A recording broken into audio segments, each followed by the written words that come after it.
Picture this. It's the turn of the 20th century, and you see this small amber-colored medicine bottle. It's got an ornate label, looks very official, and it promises relief. But printed right on that label, in big, confident letters, is one single word: heroin. Now, today, that name sends a shiver down your spine, right? It means addiction, devastation, but for a very short, very strange time in history, heroin was actually marketed as a miracle cure. So this is the story of how that happened, how the desperate search for a medical breakthrough ended up unleashing a global menace. To really get why anyone would think a drug called heroin was a good idea, we have to go back to the late 1800s. And, this was a time of real medical desperation. We didn't have antibiotics. Diseases that we barely think about today were often a death sentence. We're talking about things like tuberculosis, or consumption, as they called it, pneumonia, bronchitis. These were the big killers of the age, and they were especially brutal when it came to children. The biggest problem, the symptom that really wore people down until they died, was a violent, nonstop cough. Now, doctors did have something that worked: morphine. It was an amazing cough suppressant. But problem? It came with a terrible, terrible price. Morphine was incredibly addictive, and it created a whole separate epidemic that doctors at the time called morphinism.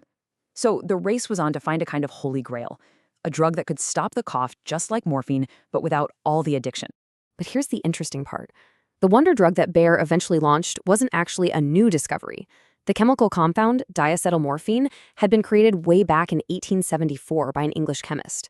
But when he tested it, he found it so alarming, he said it caused prostration and fear in animals, that he decided it was just too dangerous. So the whole thing got put on a shelf and basically forgotten for more than 20 years. Until a young chemist at Bayer named Felix Hoffmann made the exact same thing all over again. This time, though, the reaction was completely different. When the employees at Bayer tried out the new compound, they didn't feel fear. They felt powerful, euphoric. They said it made them feel heroish. That's the German word for heroic. And just like that, the marketing department had its brand name, a name that perfectly captured the drug's seductive power, and one that, as we all know, would become absolutely infamous. So Bayer just rushed this drug to market with these huge, bold claims that turned out to be catastrophically wrong. They promised it was a totally non-addictive substitute for morphine. Get this, they even marketed it as a cure for morphine addiction itself. This all came from a complete misunderstanding of the science, or maybe a misrepresentation. They were basically promising people a safe harbor, but they had actually just built a much faster ship straight into the same storm. And the critical mistake they made all comes down to this one idea: a prodrug. See, heroin itself isn't the thing that actually affects your brain. Its chemical structure is special. It lets it slip across the blood-brain barrier super fast, way faster than regular morphine can. But the moment it gets inside your brain, your body's metabolism converts it directly into morphine. So Bayer wasn't selling a morphine substitute at all. They were selling a high-speed delivery system for morphine, which gave a much more intense, more immediate high, and that's what makes it so much more addictive. Okay, so you've got this incredibly potent, highly addictive new drug on your hands. What do you do with it? Well, what Bayer did next became one of the most chilling marketing campaigns in the history of medicine. They didn't just aim it at sick adults. Oh no, they went after the biggest, most desperate market they could find: worrying parents with sick kids.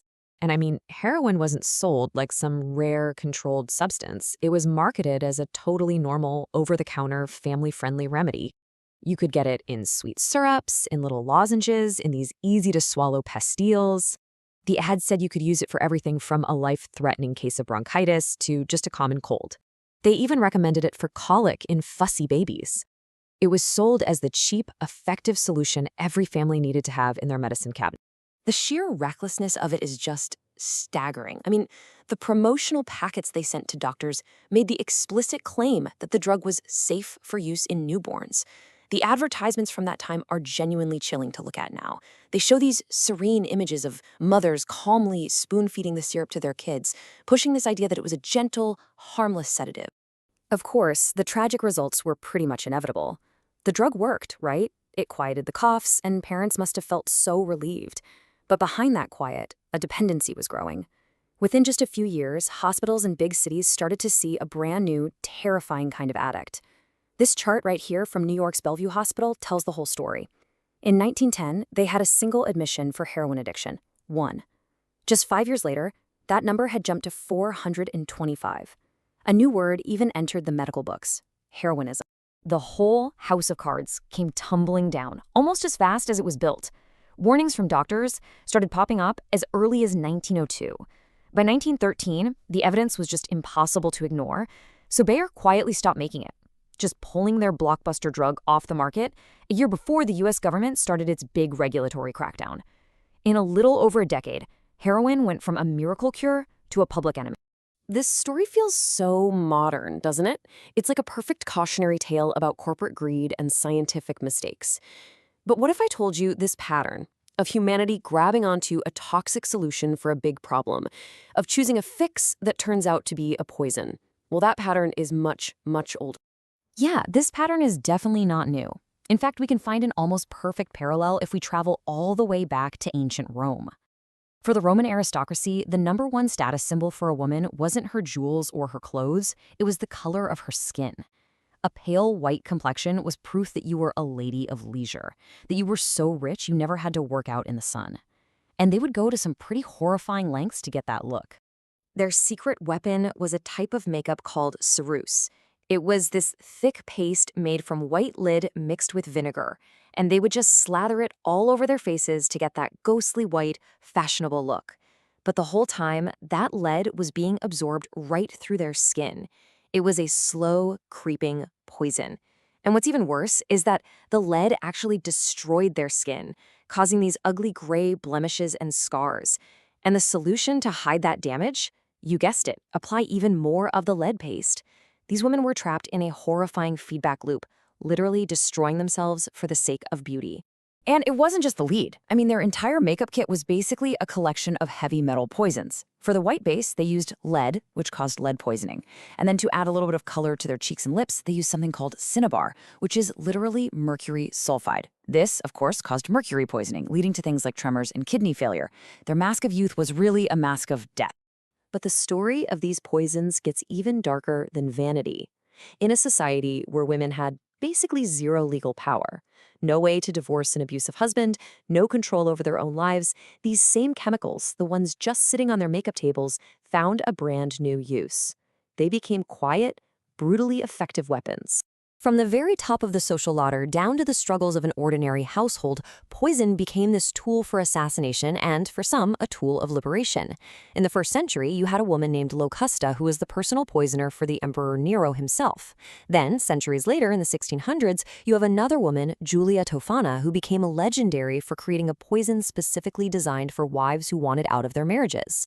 The absolute genius of her poison, called Aqua Tofana, was its disguise.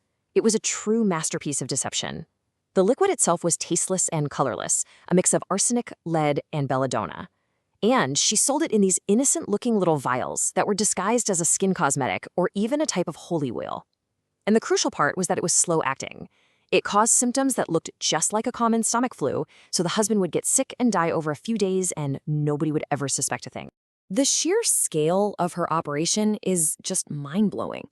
Before she was finally caught and executed, it's estimated that Aqua Tofana's divorce in a bottle was responsible for the deaths of over 600 men across Rome.